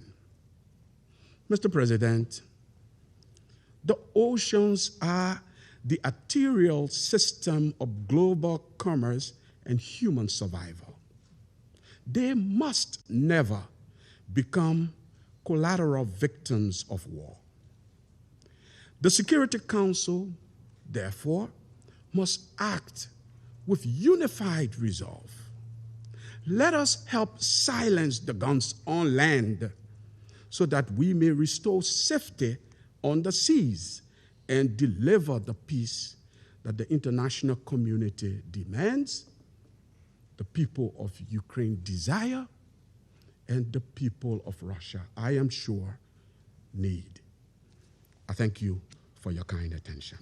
Je remercie le représentant du Libéria pour sa déclaration. Je vais maintenant faire une déclaration en ma qualité de représentant de la République démocratique du Congo. Plutôt, nous donnons la parole au Pakistan. I'm giving the floor to Pakistan. Thank you, Mr. President. I would also like to thank Director Kyiv Goto and ASG Indrika Ratwate for their briefings. President, the continued conflict in Ukraine, particularly the escalation in intensity and frequency of attacks by the parties, is deeply concerning. We are also concerned by the reported attacks against infrastructure critical to global food and security, energy security. The ripple effect of such actions negatively impact lives and livelihoods far beyond the conflict zone, especially in the global south.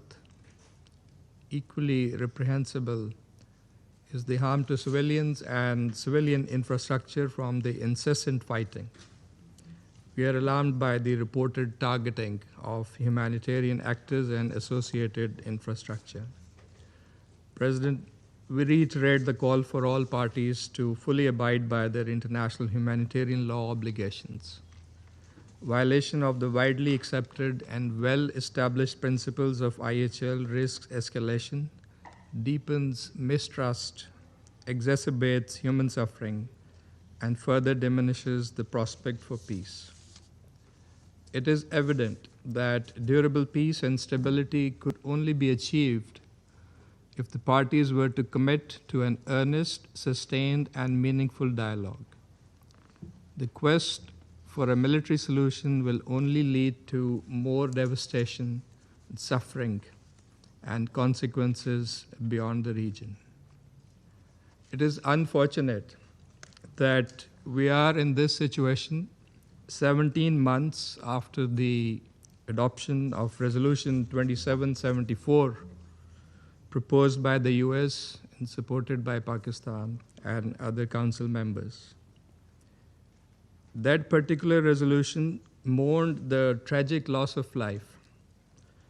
It reiterated the principle of peaceful settlement of disputes and implored a swift end to the conflict and urged a lasting peace between Ukraine and the Russian Federation. That resolution must be implemented. We therefore underscore the need for an immediate and complete cessation of hostilities, creating space for diplomacy and resumption of dialogue. A mutually acceptable, peaceful settlement consistent with the purposes and principles of the UN Charter and corresponding to the legitimate security interests of all sides and the relevant multilateral agreements remains the only viable path. Pakistan will continue to support all endeavors aimed at achieving a just, comprehensive, durable, and peaceful resolution of this conflict. I thank you. Je remercie le représentant du Pakistan pour sa déclaration. Je vais maintenant faire une déclaration en ma qualité de représentant de la République démocratique du Congo. Distingués membres du Conseil, la République démocratique du Congo remercie Mme Kayoko Goto, directrice et responsable par intérim pour l'Europe, l'Asie centrale et les Amériques, au département des affaires politiques et de la consolidation de la paix, ainsi que M. Indrika Ratwate, acting Assistant Secretary General for Humanitarian Affairs and au sein du bureau de la coordination des affaires humanitaires pour leurs exposés. Les informations qui nous parviennent sur la situation en Ukraine demeurent profondément alarmantes, alors que les premières semaines de l'année 2026 semblaient laisser entrevoir une possible accalmie et nourrir l'espoir d'une sortie de crise. Les mois qui se sont suivis n'ont malheureusement fait que confirmer l'installation durable d'une poursuite de violence lasting and continued violence, which continues to claim its share of civilian victims. The Democratic Republic of the Congo remains deeply concerned by the continuation and intensification of the hostilities, despite the Council's repeated calls for de-escalation and restraint. We must acknowledge that the military logic continues to prevail over political and diplomatic efforts, the efforts which are essential for a lasting settlement of this conflict. And this development only aggravates the humanitarian consequences of the war and increases the suffering of the civilians. The information brought to the Council's attention in recent days, as well as the developments referred to by our speakers, are a reminder once again of the urgent need to put an end to the suffering of the suffering populations, suffering and exhausted by more than 4 years of the war. The Democratic Republic of the Congo expresses its deep sympathy to all the civilian victims of the conflict and reaffirms its solidarity with the impacted populations wherever they may be. We also take this opportunity to reiterate that civilian populations and the infrastructure which are essential for their survival must never be targeted. They must be fully protected in accordance with international humanitarian law. Indeed, our outrage can only be heightened when the statistics presented by the United Nations Human Rights Monitoring Mission in Ukraine show a 37% increase in the number of civilian casualties in the first half of 2026 compared with the same period in 2025. These figures shows very clearly the growing human cost of the conflict and confirms that the continuation of the military logic continues to hit civilian populations on both sides of the border. Distinguished members of the Council, We reaffirm our deep commitment to the purposes and principles of the Charter of the United Nations and to respect for international law and international humanitarian law. And we therefore recall that there can be no military solution to this conflict. Each new offensive, regardless of its origin, prolongs the violence, increases human suffering, and further pushes away the prospects for a lasting peace. My delegation therefore reiterates our call for the cessation of hostilities, the effective protection of the civilian population and the infrastructure which is essential to their survival, and the establishment of a ceasefire that can create conditions conducive to a genuine political process. The Democratic Republic of the Congo remains aware of the diversity of perceptions surrounding the origins, development, and responsibilities related to this conflict, and recalls, however, that this plurality of assessment should never lead to a diplomatic paralysis. Indeed, my delegation maintains that genuine peace can be achieved only if the concerns of all parties are heard and addressed responsibly, judiciously, and in good faith, in full compliance with the Charter of the United Nations and international law. In this regard, my delegation would like to recall the Council's recent high-level debate on strengthening the mechanisms for the peaceful settlement of disputes, as in the wake of Resolution 2788. This debate was a timely reminder that the Charter of the United Nations provides states with a set of instruments for preventive diplomacy and the peaceful settlement of disputes, including negotiation, mediation, reconciliation, arbitration, and judicial settlement. And the full recourse to these remains more necessary now than ever. The Democratic Republic of the Congo therefore calls on the parties to resume, without delay, a frank, sincere, and inclusive dialogue conducted in good faith with the support of the United Nations on all actors likely to contribute in an impartial and constructive manner to the rapprochement of positions. These efforts must be aimed at the achievement of a just, lasting, and mutually acceptable peace with respect for the sovereignty, political independence, and territorial integrity of states in accordance with the purposes and principles of the United Nations Charter. The Security Council cannot limit itself to periodically noting the deterioration of the situation. It's up to the Council to preserve the channels of diplomacy, to support credible mediation initiatives, and to encourage all steps likely to promote a lasting de-escalation. In conclusion, the Democratic Republic of the Congo remains convinced that only a political solution will make it possible to put a lasting end to this conflict. Our collective responsibility is to silence the guns, to stop the continuation of violence which strikes civilian populations, and to create conditions conducive to a just, lasting, and mutually acceptable peace. To that end, my delegation will continue to support any credible initiative based on dialogue, preventive diplomacy, and the peaceful settlement of disputes in accordance with the purposes and principles of the United Nations Charter.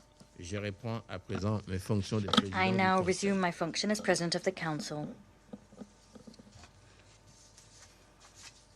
The representative of France has asked for the floor to make an additional statement. I give him the floor.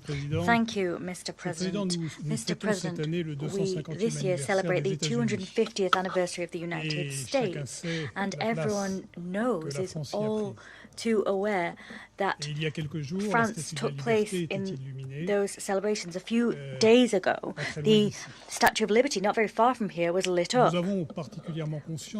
We are acutely aware of the fact that it was at San Francisco that the Charter was adopted, and that the United Nations was created with the goal of working towards international peace and security, human rights and development.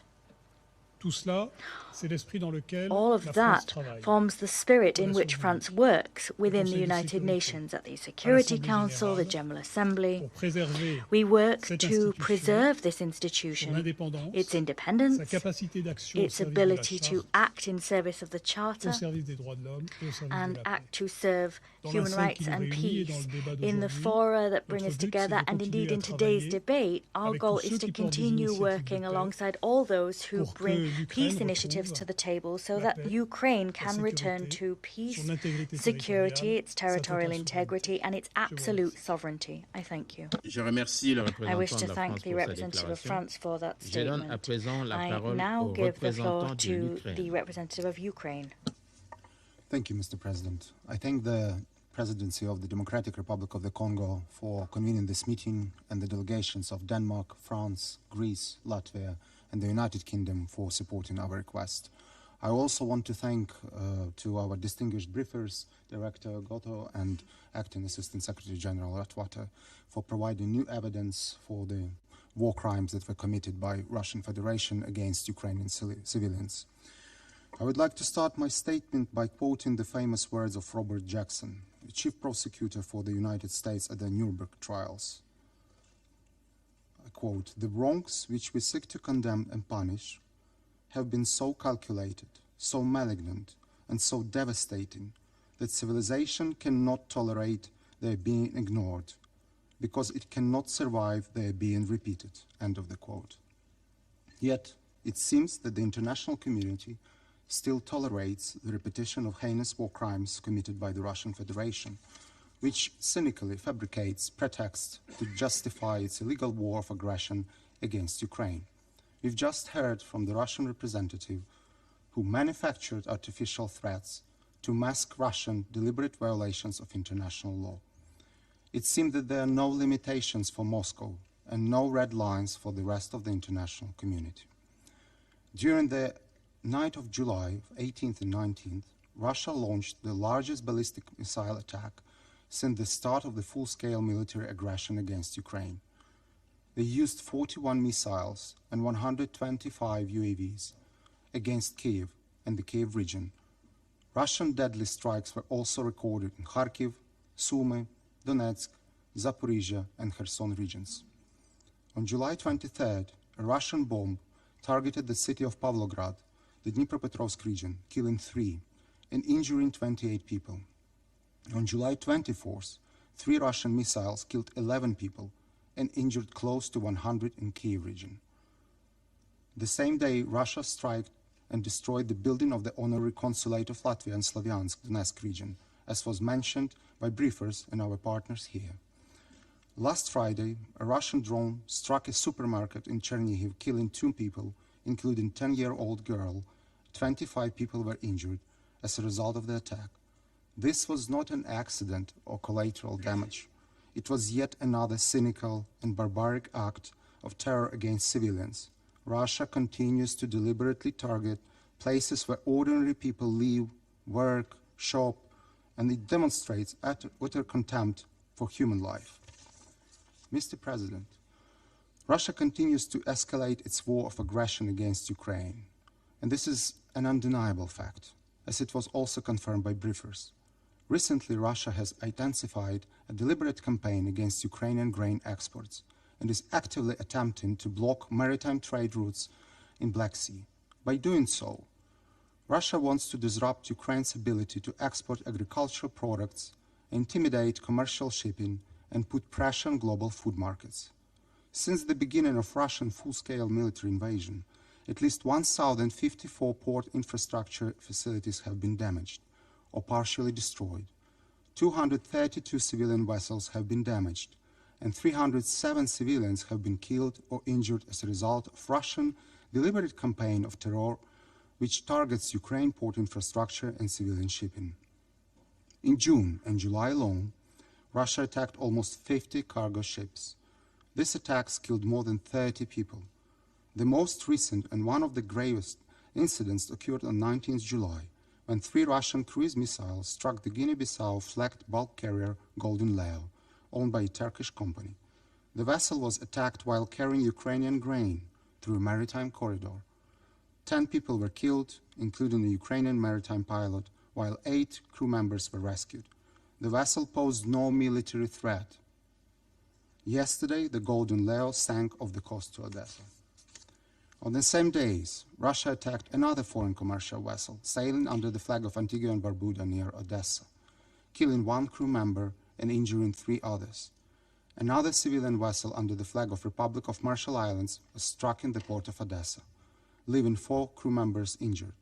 Within less than 48 hours, Russia attacked 3 separate foreign merchant vessels operating near Ukrainian ports.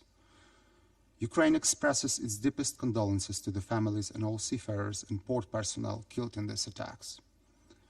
Russian attacks caused injuries among civilian seafarers from Ukraine, Egypt, Syrian Arab Republic, and India. Thus, such attacks have an impact on interests of many members of this organization. These facts are difficult to explain as coincidence or accident.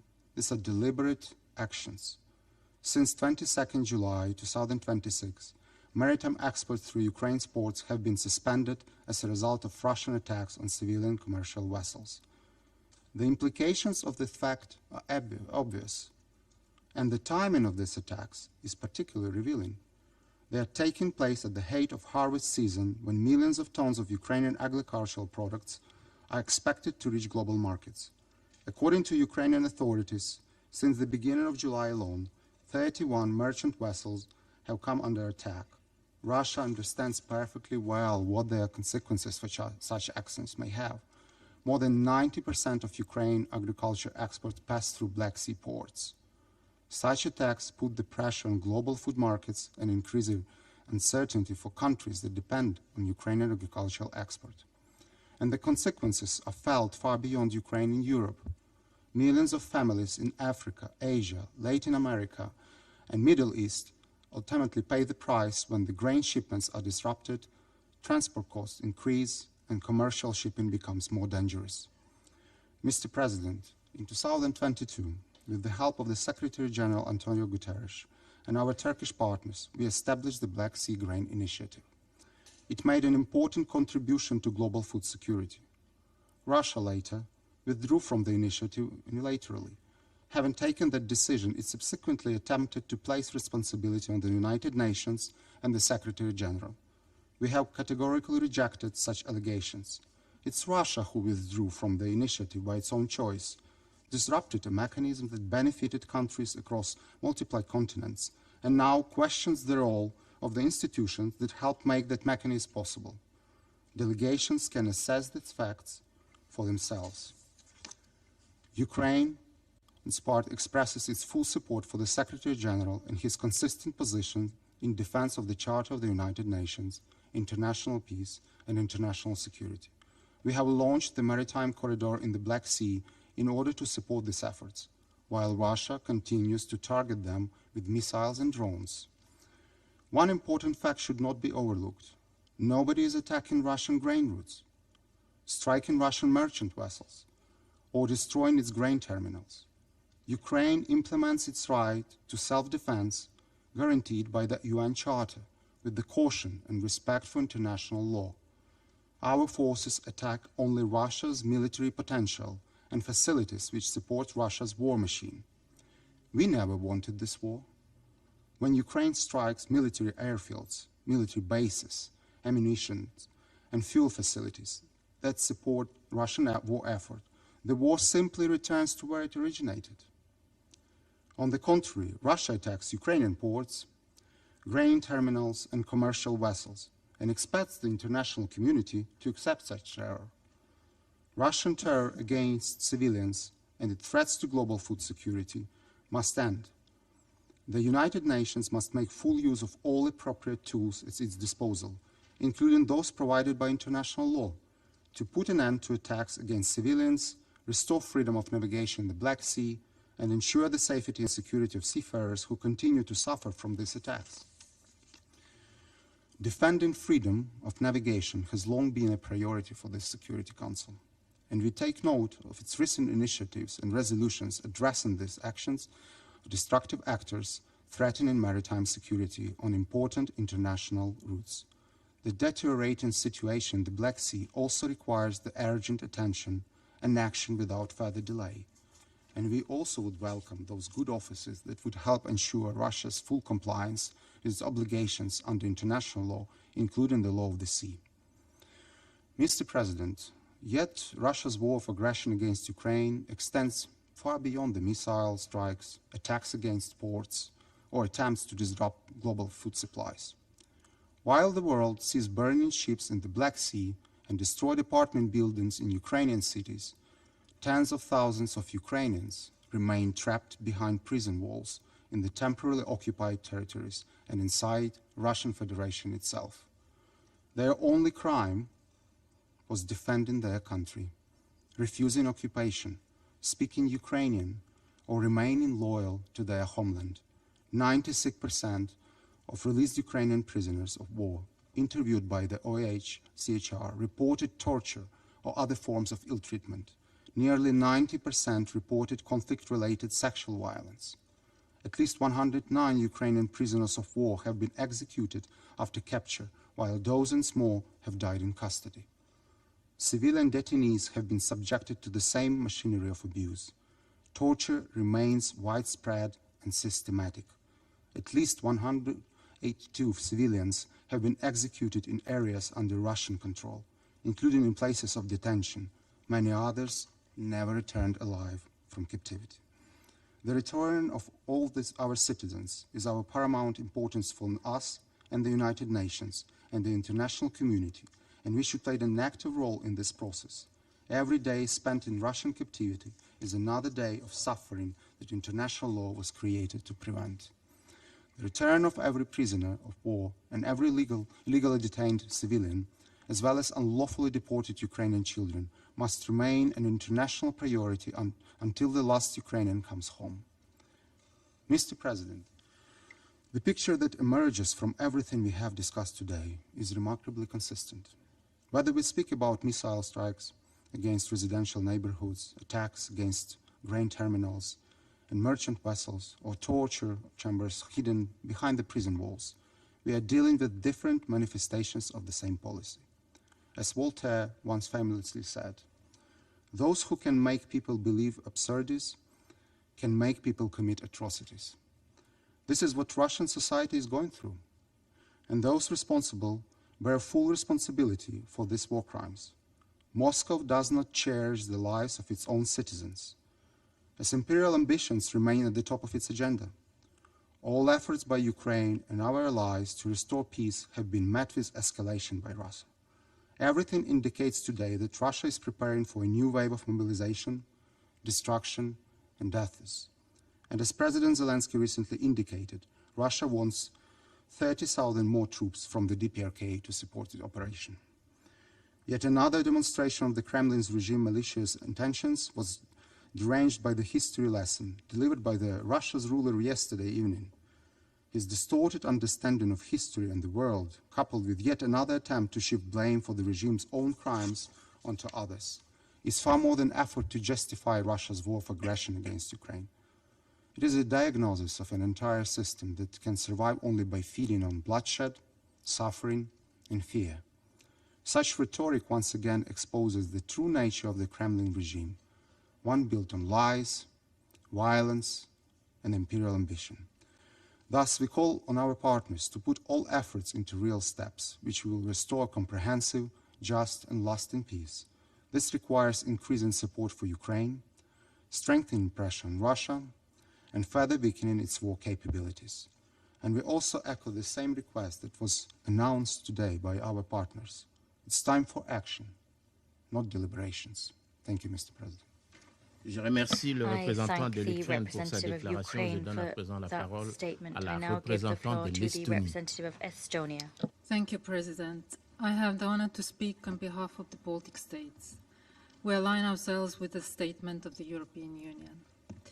Now in the 5th year of its full-scale aggression against Ukraine, Russia shows no signs of abandoning its imperialistic objectives in subjugating Ukraine.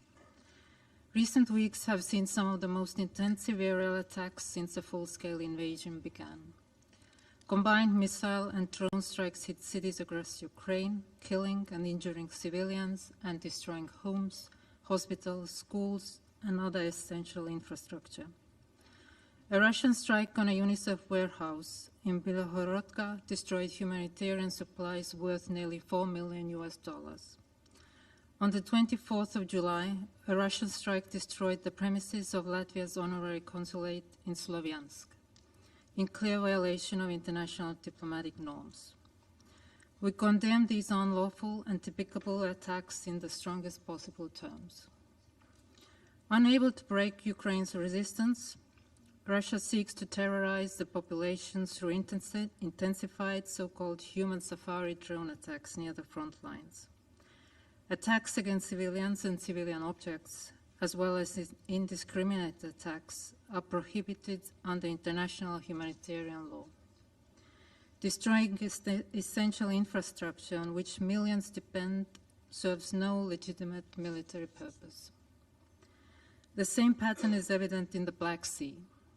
With the harvest season on the way, Russia is attacking grain-carrying civilian cargo ships, leaving dozens of international crew members from Egypt, Syria, India killed and injured. Deliberately disrupting Ukraine's maritime export corridor, Russia is targeting global food markets, raising risk of hunger for millions in Africa, Asia, and the Middle East. We call on this Council and the wider international community to condemn these attacks and demand that Russia cease them immediately. We also express our solidarity with Romania for the repeated drone incursions into their airspace. Russia's reckless behavior needs to stop. Mr. President, Russia's armed and security forces have been repeatedly listed in the annexes to the Secretary General's reports for grave violation against children and are now also listed for conflict-related sexual violence, following the verification of 310 cases of such violence against Ukrainians. Security Council Resolution 2242 welcomed the Secretary General's decision that all countries repeatedly listed in the annexes to his reports are prohibited from participating in UN peacekeeping operations. Forces repeatedly implicated in these abuses cannot credibly protect vulnerable populations under the UN flag. We urge the Secretary General to apply this decision consistently and the Council to uphold and implement its unanimously adopted resolution. We urge Russia to immediately end the indoctrination and militarization of Ukrainian children and ensure the return of all those unlawfully deported and forcibly transferred. We also urge Russia to release all Ukrainian prisoners of war and unlawfully detained civilians and ensure safe and unhindered humanitarian access to all those in need, including in Ukraine's temporarily occupied territories. Every victim deserves justice, and Russia's actions must be met with accountability. We support the International Criminal Court and the swift establishment and operationalization of the Special Tribunal for the Crime of Aggression against Ukraine.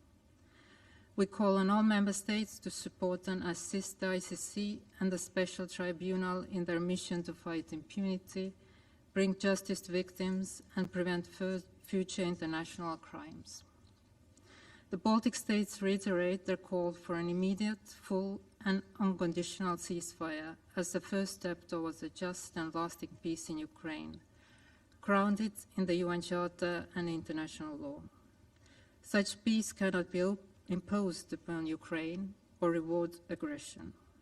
We will continue to stand with Ukraine and reaffirm our unwavering support for its independence, sovereignty, and territorial integrity within its internationally recognized borders. I thank you. Je remercie la représentante de l'Estonie pour sa déclaration. Je donne à présent la parole à M. Quentin Weiler de la délégation de l'Union européenne auprès de l'Organisation des Nations Unies. Merci, Monsieur le Président. I have the honor of delivering this statement on behalf of the European Union and its member states. The candidate countries, North Macedonia, Montenegro, Albania, Ukraine, the Republic of Moldova, Bosnia and Herzegovina, and Georgia, as well as Andorra, align themselves with this statement. I thanked the DRC presidency for convening this meeting, and I thank the briefers for the factual updates. The death and destruction caused by Russia's unprovoked aggression against Ukraine continues unabated. The UN has verified over 2,000 civilian casualties in June alone, the highest in 4 years. Almost all occurred in Ukraine's urban centers as a result of Russian aerial bombardments. While the world demands a ceasefire and negotiations, Russia responds with brutal attacks against Ukraine's cities and their population. Last week, it destroyed Latvia's honorary consulate in Sloviansk, and as others in this room, I express full solidarity with Latvia. We are now also seeing a trend of attacks against humanitarian workers, bringing relief to people living close to the front lines. By every standard is it set for itself, Russia is not achieving its objectives. It spends 40% of its budget on its military and security. It has suffered over 1 million casualties for minimal territorial gains. It stands isolated internationally, and its economy is under heavy strain. The fact that this cynical brutality against civilians is now fueled by Russians' desperation with its failure on the battlefield excuses neither its inhumanity nor its blatant violations under international law. In fact, it compounds them both. The EU continues to stand firmly in defense of international law as enshrined in the UN Charter. We will continue to support Ukraine in exercising its inherent right to self-defense under Article 51 of the Charter. We have mobilized over 200 billion euros to this end, all in response to an illegal invasion by a permanent member of this Council. We continue to call for a full, unconditional and immediate ceasefire, as well as a comprehensive, just and lasting peace in Ukraine, based on international law, including the UN Charter. We call on Russia and its ally Belarus to immediately ensure the safe and unconditional return of all unlawfully deported and transferred Ukrainian children. We urge all countries, including the members of this Council, to cease any assistance or diplomatic cover to Russia, whether direct or indirect. Colleagues, Russia cannot succeed in changing borders by force or in escaping accountability for its actions. The sooner Russia realizes this, and the sooner it ends its aggression and comes to the negotiating table, the sooner this senseless cycle of death and destruction has a chance to end. We urge all members of this Council to work with us in pressuring Russia to do so, and to ensure full accountability for war crimes and the other most serious crimes committed in this war of aggression. The time for a ceasefire is now. I thank you, Mr. President. Je remercie M. Weiler pour sa déclaration. Je donne à présent la parole au représentant de Poland. Monsieur le Président, I thank the Democratic Republic of the Congo for convening this meeting. I'll also thank the briefers for the informative presentations. Despite heavy losses on the battlefield and mounting economic problems, Russia remains unwilling to end its war of aggression against Ukraine. On the contrary, it systematically targets Ukrainian civilian infrastructure, causing civilian casualties and depriving thousands of people of access to essential services. Last week, Russia added the honorary consulate of Latvia in Sloviansk to the deliberate targets of its strikes. Poland condemns these actions in the strongest possible terms and calls, yet again, on Russia to stop the war. The recent escalation of Russian attacks against Ukraine's Black Sea ports and commercial vessels is already disrupting maritime traffic and poses a serious threat to Ukraine's export capacity, particularly with regard to agricultural products. These deliberate attacks undermine not only Ukraine's economy, but also global food security and the fundamental principle of freedom of navigation. Poland strongly condemns the recent drone incursions into Romanian airspace. Russia's provocations, especially across the eastern flank of NATO, from Estonia through Poland to Romania and other allies, are clear violations of international law. Mr. President, this Council has repeatedly heard Moscow's narrative about the alleged root causes of the war and its so-called legitimate security concerns. These are propaganda slogans that bear no resemblance to reality. It is time to stop repeating these narratives and instead focus on the facts. Ukraine was not a NATO member in February 2022, nor was its accession imminent. Claims that Ukraine or NATO pose a threat to Russia's sovereignty were never supported by the strategic realities preceding this invasion. Indeed, when one listens to Russia's bizarre justification for this war, it becomes increasingly difficult to understand what really objectives Moscow claims to be pursuing. Its explanation are detached from reality. We therefore call on all members of this Council to reject these false narratives and remain guided by the facts. And the fact is that Russia's revisionist neo-colonial policy long predates 2022. For years, Moscow has sought to preserve a sphere of influence over its neighbors through military aggression, coercive diplomacy, economic pressure, cyber operations, and disinformation. This is not the behavior of a state acting in self-defense. This is the behavior of a state pursuing domination and imperialism. Russia's rhetoric about the legitimate security concerns reflects its outdated imperial mindset rather than any genuine response to an immediate threat. It is Russia that has become the principal source of insecurity in Europe.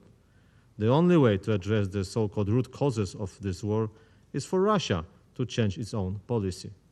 In the meantime, Ukraine has an inherent right to defend itself against Russia, as enshrined in Article 51 of the UN Charter. Mr. President, the path to peace is clear. It requires pressure on Russia by the international community, including the members of this Council, so that Russia finally engages in meaningful negotiations. We call on all the United Nations member states committed to peace, international law, and the Charter to strengthen these efforts. And I thank you. Je remercie le représentant de la Pologne pour sa déclaration. There are no more names inscribed on the list of speakers. La séance est levée. The meeting is adjourned.